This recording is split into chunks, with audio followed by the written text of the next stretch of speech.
саламатсыздарбы? Мен аты жөнүм Амандур Солтобеков. Мен Талас облусунун Талас районуна караштуу Атай Огунбаев айылынан болом. Жашым 23-тө. Үй-бүлөдө 4 бир тууганбыз. 4 бир туугандын экинчиси болом. Менден улуу эжем, андан сырткары 2 бир тууган иним бар. Мен өзүм иш мектепте окугам. 7-классыма чейин ошо Атай Огунбаев айылындагы Мелихан Козбекова атынын орто мектебинде окусам, 7-тен 10 класска чейин бул шаардагы Шералы Сыдыков атындагы Олимпиадалык резервтеги республикалык окуу жайында окугам. Анан 11-классты номер 74-чү мектеп лицейин окуп бүтүргөм. Мен Манас жөнүндө негизи ошол окуучулук кезинде эле угуп билип жүргөм.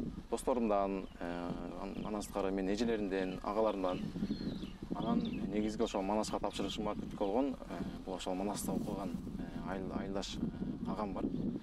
Ошол агам түрткү болду. Андан сырткары ошол классташтарым да бул Манас жөнүндө көп айтып берчү. Ошентип Манаска 2020-жылы тапшыргам. Биздин учурда ошо карантин учуру болгондуктан тапшыруу онлайн форматында болгон. Биз үйдөн отуруп эле телефон аркылуу тапшырганбыз. Негизи ошо азырлыкта 1 жыл карантинде онлайн окугандыктан абдан кызык болгон. Манасты буга чейин келип көргөн эмесмин. Ошол эң биринчи келген күнү эсимде. Келип бул жакты аябай чоңдугуна, кооздугуна, ошондой эле башка окуу жайларга салыштырмалуу кооздугуна аябай баа бергем. Кооздугуна, студенттик жашоосуна аябай кызык болгон. Мен ошол бuyакта жүргөндө, биринчи келгенде Түркияда жүргөндөй эле болгом. Бул факультетке негизинен ачыгын айтканда адашып келгем. Башында башка факультетке тапшырайын деп, бирок балым жетпей калып, эттеп бул факультетке өтүп алыш керек болгон максатымчы, Манаска өтүп алыш керек болгон. Андан кийин бул жакка тапшырып, 1 жыл окугандан кийин бул факультетти абдан жактырып калдым. Себеби бул факультеттин мантип эле айыл чарбанын Кыргызстан үчүн келечеги абдан чоң десем болот. Бул тармак Кыргызстандын негизги тармагы. Ошондуктан бул жакты жактырып, ошондой эле ага эжелер, мугалимдер, досторум дагы бул тармакты тандап калышыма ошо түрткү болду. Кыргызстан негизи өзү агрардуу өлкө эмеспи? Бирок азыр ошол именно агрардык деген атты кандай десем, татыктуу кыла албай атабыз ошол аткачы.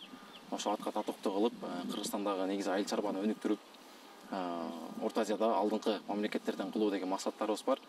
Студенттик күндөр бул жакта абдан кызыктуу окуялар абдан көп болду. Андан сырткары жетишкендиктер дагы. Бул жакта окуп жүрүп эле мен өзүм иштеп да жүрдүм.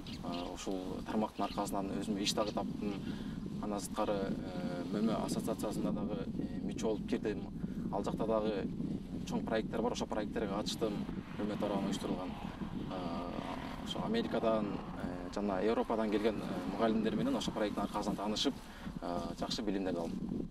Биздин негизи ошо Манастын дагы айыл чарбада калып калышым себеби ошо мугалимдер болду. Бул жакта айыл чарба факультетинде абдан күчтүү мугалимдер окуйт десем жаңылышпайм. Өзүнүн тармагын билген, өзүнүн кесибинде профессионал болгон мугалимдер. Мен абдан сыймыктанам ошо мугалимдердин колуна келгениме. Аларга биринчиден ошо чоң рахмат айткым келет. Андан сырткары ошо ата-энеме, бир туугандарыма, досторума баарына чоң рахмат. Манас мен үчүн жашоомдун бир бөлүгү десем болот. Бул жакта 5 жыл окудум.